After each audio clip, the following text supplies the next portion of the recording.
Hello everyone, स्वागत है आपका मेरे चैनल में।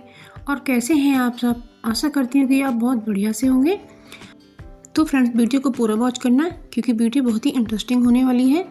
अगली टिप आती है हमारी गाजर को लेकर। जब हमारे घर में गाजर आती हैं ज़्यादा मात्रा में और हमें हलवा वगैरह बनाना होता है या कोई त्यौहार होता है या फिर हमें हमारा पीलर नहीं मिल रहा है, तो हमें इसके लिए क्या करना है।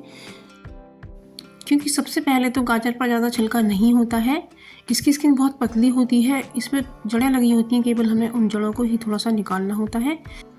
तो ये जो हमारे यहाँ दवाइयों की शीशी आती हैं, तो इस तरह के शीशियों पर ये ढक्कन निकल आते हैं। तो इस तरह से इन ढक्कन का हम यूज कर सकते हैं और हम अपनी गाजर को बड़ी ही आसानी से छील सकते हैं।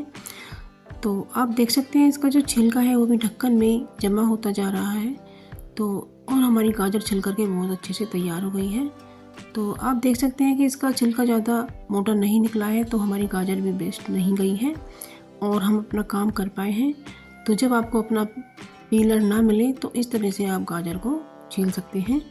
तो ये बहुत ही अच्छी ट्रिक है, आप इसे ज़रूर से फॉलो करिएगा और इससे आपका काम भी जल्दी हो जाता है और समय की बचत होती है। ये जो आजकल माह चल रहा है, तो माघ मास स्नान करते हैं जब, तो उसमें दीपदान होता है 14 को, पूनों से एक दिन पहले। तो इसमें हमें बत्तियां बनानी है भोले बाबा के लिए। तो इसमें हमें तार को इस तरह से लेना है।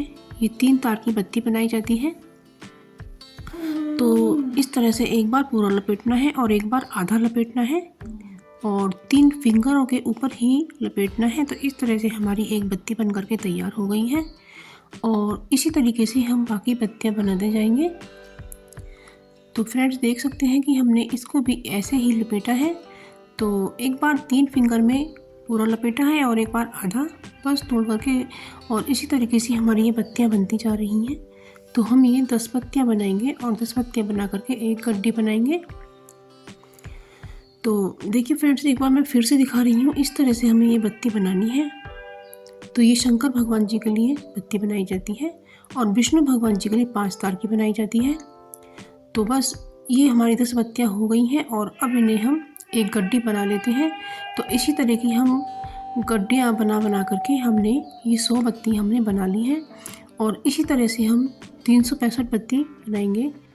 तो बस इसी तरह से 3 गड्डियाँ बनाकर और एक 65 बत्ती की, एक 5 बत्ती की, और इस कुल मिलाकर 370 बत्ती हमें बनानी है दीपदान के लिए।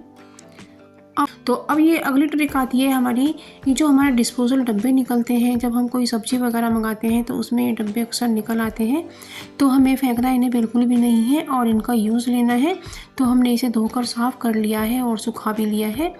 तो अब जैसे हमारे यहाँ कोई मेहमान वगैरह आते हैं तो हम उन्हें नाश्ता लगाते हैं और नाश्ता वो छोड़ देते हैं। तो इस तरह से इन डब्बों में आप अपने नाश्ते को रख सकते हैं।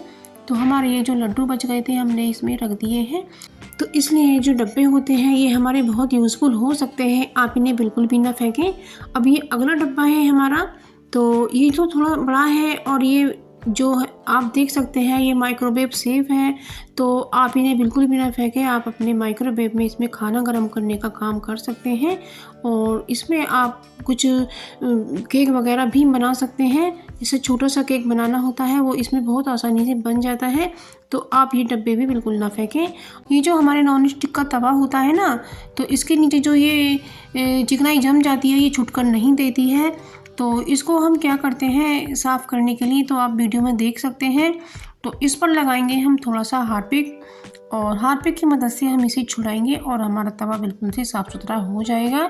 तो इस पर हार्पिक को लगा देना है और हार्पिक को लगा देने के बाद इसे हमें 1-2 मिनट के लिए छोड़ देना है और उसके बाद इसे हम या तो आप बेकार पड़ा हुआ टूथब्रश लें या फिर इस तरह से स्क्रबर लें और इस तरह से मसल करके इसे साफ़ कर दें। तो ये जो इसकी ये चिकनाई जम जाती है ना, तो ये सारी ही उखड़कर साफ़ हो जाएगी। तो आप अपने तवे को इसी तरह से साफ़ कीजिएगा, ये बहुत ही यूज़फुल सी ट्रिक है। तो आप इसे ज़रूर से फॉलो कीजिएगा। और फ्रेंड्स, देश के किस कोने से मेरी वीडियो को देख रहे हैं तो आप मुझे कमेंट सेक्शन में ज़रूर से बताइएगा, मुझे सुन करके बहुत अच्छा लगेगा।